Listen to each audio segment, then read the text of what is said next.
ಸ್ನೇಹಿತರೆ, ಸಿ.ಎಸ್.ಕೆ ತಂಡದ ವಿರುದ್ಧ ಪಂದ್ಯದಲ್ಲಿ ಕೆಕೆಆರ್ ತಂಡವು ಬರೋಬ್ಬರಿ 32 ರನ್ಗಳಿಂದ ಸೋಲೋದ್ರ ಮೂಲಕ ಸತತ 4ನೇ ಸೋಲು ಕಂಡ ಕೆಟ್ಟ ದಾಖಲೆಯನ್ನು ನಿರ್ಮಿಸಿದೆ ಅಂತಾನೆ ಹೇಳ್ಬೋದು ಸ್ನೇಹಿತರೆ. ಈ ಟೂರ್ನಿಯಲ್ಲಿ ಇದುವರೆಗೂ ಯಾವುದೇ ಒಂದು ಪಂದ್ಯವನ್ನು ಗೆಲ್ಲದ ಏಕೈಕ ತಂಡವೆಂದರೆ ಅದು ಕೆಕೆಆರ್ ತಂಡವಾಗಿದೆ ಅಂತಾನೆ ಹೇಳ್ಬೋದು ಸ್ನೇಹಿತರೆ.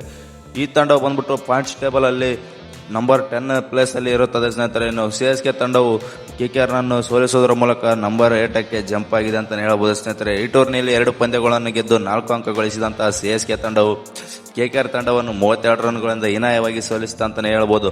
ಇನ್ನು ಈ ಪಂದ್ಯ ಮುಗಿದ ಬಳಿಕ ಮಾತನಾಡಿದಂತ ಕೆಕೆಆರ್ನ ವೈಸ್ ಕ್ಯಾಪ್ಟನ್ ಆಗಿರುವಂತಹ ಹಾಗೂ ಬಿಗ್ ಹಿಟ್ಟರ್ ಎಂದೇ ಹೆಸರುವಾಸಿ ಆಗಿರುವಂತಹ ರಿಂಕು ಸಿಂಗ್ ಅವರು ನೀಡಿದ್ದಾರೆ ಅಂತಾನೆ ಹೇಳ್ಬೋದು ಅಚ್ಚರಿ ಹೇಳಿಕೆಗಳು. MS ಧೋನಿ ಕುರಿತು ಹಾಗೂ ಸಂಜು ಸ್ಯಾಮ್ಸನ್ ಮತ್ತು ನೂರ್ ಅಹ್ಮದ್ ಕುರಿತು ಮಾತಾಡಿರುವಂತಹ ರಿಂಕು ಸಿಂಗ್ ಅವರು ಏನೆಲ್ಲ ಹೇಳಿದ್ದಾರೆ ಮತ್ತು ಏನೆಲ್ಲ ಮಾತನಾಡಿದ್ದಾರೆ ಎಂಬುದನ್ನೆಲ್ಲವನ್ನು ತಿಳಿಸ್ಕೊಡ್ತಾ ಹೋಗ್ತೀನಿ. ಸೊ ಅದರಿಂದ ಈ ವಿಡಿಯೋನ ದಯವಿಟ್ಟು ಕೊನೆಯವರೆಗೆ ನೋಡಿ. ಹಾಗೆ ನೀವೇನಾದರೂ ಸಿ.ಎಸ್.ಕೆ ಅಪ್ಪಟ ಅಭಿಮಾನಿ ಆಗಿದ್ದಲ್ಲಿ ಮರ್ಯಾದೆ ಈ ವಿಡಿಯೋಗೆ ಒಂದು ಲೈಕ್ ಮಾಡಿ. ಹಾಗೆ ಸಿ.ಎಸ್.ಕೆಯಲ್ಲಿ ಯಾವ ಪ್ಲೇಯರ್ ಇಷ್ಟ ಎಂಬುದನ್ನು ನಿಮಗೆ ಕಾಮೆಂಟ್ ಮಾಡೋದ್ರ ಮೂಲಕ ತಿಳಿಸಿ. ಹೌದು ಸ್ನೇಹಿತರೆ, MA ಚಿದಂಬರ ಸ್ಟೇಡಿಯಂನಲ್ಲಿ ನಡೆದಂತ ಚೆನ್ನೈ ಸೂಪರ್ ಕಿಂಗ್ಸ್ ವಿರುದ್ಧದ ಪಂದ್ಯದಲ್ಲಿ ಕೆಕೆಆರ್ ತಂಡವು ಭರ್ಜರಿಯಾಗಿ ಹೀನಾಯವಾಗಿ ಸೋಲೋದ್ರ ಮೂಲಕ ಸತತವಾಗಿ 4 ಪಂದ್ಯಗಳ ಸೋತಂತ ಕೆಟ್ಟ ದಾಖಲೆಯನ್ನು ನಿರ್ಮಿಸಿದ ಅಂತಾನೆ ಹೇಳ್ಬೋದು ಸ್ನೇಹಿತರೆ. ಇನ್ನು ಈ ಪಂದ್ಯದ ಹೈಲೈಟ್ಸ್ ನೋಡ್ಕೊಂಡ್ಬರೋದಾದ್ರೆ, ಮೊದಲಿಗೆ ಟಾಸ್ ಹೊತ್ತು ಬ್ಯಾಟಿಂಗ್ ಬಂದಂತಹ ಚೆನ್ನೈ ಸೂಪರ್ ಕಿಂಗ್ಸ್ ತಂಡವು ನಿಗದಿತ 20 ಓವರ್ನಷ್ಟಕ್ಕೆ 5 ವಿಕೆಟ್ ಕಳೆದುಕೊಂಡು 192 ರನ್ಗಳನ್ನು ಕಲೆಹಾಕಲಷ್ಟೇ ಶಕ್ತವಾಯಿತು.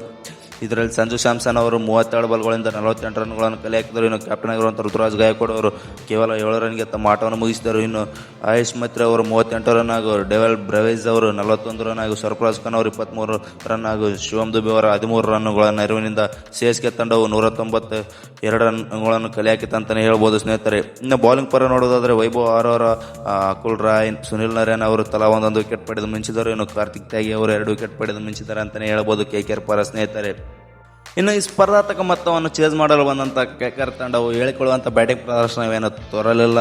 ಪಿನ್ನಲೆನವರು 1 ರನ್ನಿಗೆ ಔಟ್ ಆದರು. ಇನ್ನು ಸುನಿಲ್ ನರೇನ್ ಅವರು ಈ ಪಂದ್ಯದಲ್ಲಿ ಓಪನರ್ ಆಗಿ ಬಂದಂಥ ಸುನಿಲ್ ನರೇನ್ ಅವರು 17 ಬಾಲ್ಗಳಲ್ಲಿ 24 ರನ್ಗಳನ್ನು ಬಾರಿಸುವುದರ ಮೂಲಕ ಔಟ್ ಆದರು ಅಂತ ಹೇಳ್ಬೋದು. ಇನ್ನು ಅಜಿಂಕ್ಯ ರಹಾನೆ ಅವರು 28 ರನ್ ಹಾಗೂ ರಘುವಂಶಿ ಅವರು 27 ರನ್. ರಿಂಕು ಸಿಂಗ್ ಅವರು ಕೇವಲ 6 ರನ್ಗೆ ತಮ್ಮ ಆಟವನ್ನು ಮುಗಿಸಿದರು. ಕ್ಯಾಮ್ರನ್ ಗಿರಿನ್ ಅವರು ಖಾತೆ ಓಪನ್ ಮಾಡಲಿಲ್ಲ. ರೋಮನ್ ಪೋಲ್ ಅವರು 31 ರನ್ ಹಾಗೂ ರಮನ್ದೀಪ್ ಸಿಂಗ್ ಅವರು 35 ರನ್ಗಳ ನೆರವಿನಿಂದ ಕೆಕೆಆರ್ ತಂಡವು 160 ರನ್ಗಳನ್ನು ಕಲೆ ಹಾಕಲಷ್ಟೇ ಶಕ್ತವಾಯಿತು ಅಂತ ಹೇಳ್ಬೋದು ಸ್ನೇಹಿತರೆ. ಇದರಿಂದಾಗಿ ಚೆನ್ನೈ ಸೂಪರ್ ಕಿಂಗ್ಸ್ ತಂಡವು 32 ರನ್ಗಳಿಂದ ಭರ್ಜರಿಯಾಗಿ ಜಯವನ್ನು ಗಳಿಸಿಕೊಳ್ಳುವುದರ ಮೂಲಕ 2 ಅಂಕಗಳನ್ನು ಪಡೆದುಕೊಂಡಿತ್ತು ಅಂತ ಹೇಳ್ಬೋದು.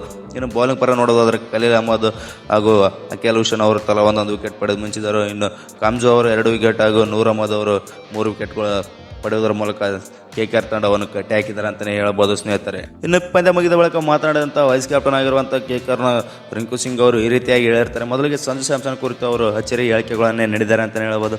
ಸಂಜು ಸ್ಯಾಮ್ಸನ್ ಒಬ್ಬ ಅಪ್ರತಿಮ ಆಟಗಾರ. ಅವರು T20 ವರ್ಲ್ಡ್ ಕಪ್ ವಿಶ್ವಕಪ್ ಗೆದ್ದಿಸಿದಂತಹ ಟೀಮ್ ಇಂಡಿಯಾವನ್ನು ಗೆದ್ದಿಸಿದಂತಹ ಪ್ಲೇಯರ್ ಆಗಿದ್ದರಿಂದ ಈ ಪಂದ್ಯದಲ್ಲಿ ಅವರು ಅದ್ಭುತ ಇನ್ನಿಂಗ್ಸಿಗೆ ಸಿ.ಎಸ್.ಕೆ ತಂಡವು ಒಳ್ಳೆಯ ಮೊತ್ತವನ್ನು ಕಲೆ ಹಾಕಿತ್ತಂತಾನೆ ಹೇಳಿರ್ತಾರೆ ಸ್ನೇಹಿತರೆ.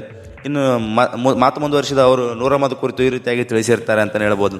ನೂರ್ ಅಹ್ಮದ್ ಅವರ ಅದ್ಭುತ ಬೌಲಿಂಗ್ ಸ್ಪೆಲ್ಗೆ ನಮ್ಮ ತಂಡವು ಉತ್ತರನೇ ಇರಲದ ಹಾಗೆ ಪೆಲನತ್ತನೇ ನಡೀತಾ ಇದ್ದರು. 25 ಕೋಟಿ ಕೊಟ್ಟು ಕೊಂಡ್ಕೊಂಡಿರುವಂಥ ಕ್ಯಾಮ್ರನ್ ಗ್ರೀನ್ ಅವರು ಸಹ ಒಂದು ಹೇಳಿಕೊಳ್ಳುವಂಥ ಬ್ಯಾಟಿಂಗ್ ಪ್ರದರ್ಶನವೇನು ತೋರಲಿಲ್ಲ. 1 ಬಾಲ್ಗೆ ಡಕೌಟ್ ಆಗೋದ್ರ ಮೂಲಕ ಪೆಲನತ್ತನೇ ನಡೆದರು. ನೂರ್ ಅಹ್ಮದ್ ಅವರು ಯಾವ ರೀತಿಯ ಸ್ಪೆಲ್ ಮಾಡಿದ್ದಾರೆ ಅಂದರೆ, ನನಗೆ ಹೇಳಲು ಸಹ ಅವರನ್ನು ವರ್ಣಿಸಲು ಸಹ ಆಗುತ್ತಿಲ್ಲ. ಯಾವುದೇ ರೀತಿ ಅದ್ಭುತವಾದ ಬೌಲಿಂಗ್ ಸ್ಪೆಲ್ ಮಾಡೋದ್ರ ಮೂಲಕ ನಮ್ಮ ತಂಡವನ್ನು ಹೀನಾಯವಾಗಿ ಸೋಲಿಸಿದ್ದಾರೆ ಅಂತಲೇ ಹೇಳ್ಬೋದು ಸ್ನೇಹಿತರೆ. ಇನ್ನು ಅವರು MS ಧೋನಿ ಕುರಿತು ಏನೆಲ್ಲ ಹೇಳಿದ್ದಾರೆ ಅಂದರೆ, MS ಧೋನಿ ಅವರು ಯಾವ ರೀತಿ ಒತ್ತಡದ ಸಮಯದಲ್ಲಿ ಫಿನಿಶಿಂಗ್ ಮಾಡೋದು ಹೇಗೆ ಮಾಡುತ್ತಾರೋ ಅದೇ ರೀತಿ ನಮ್ಮ ತಂಡದಲ್ಲಿ ನಾವು ಫಿನಿಶಿಂಗ್ ಮಾಡಲು ಆಗುತ್ತಾ ಇಲ್ಲ.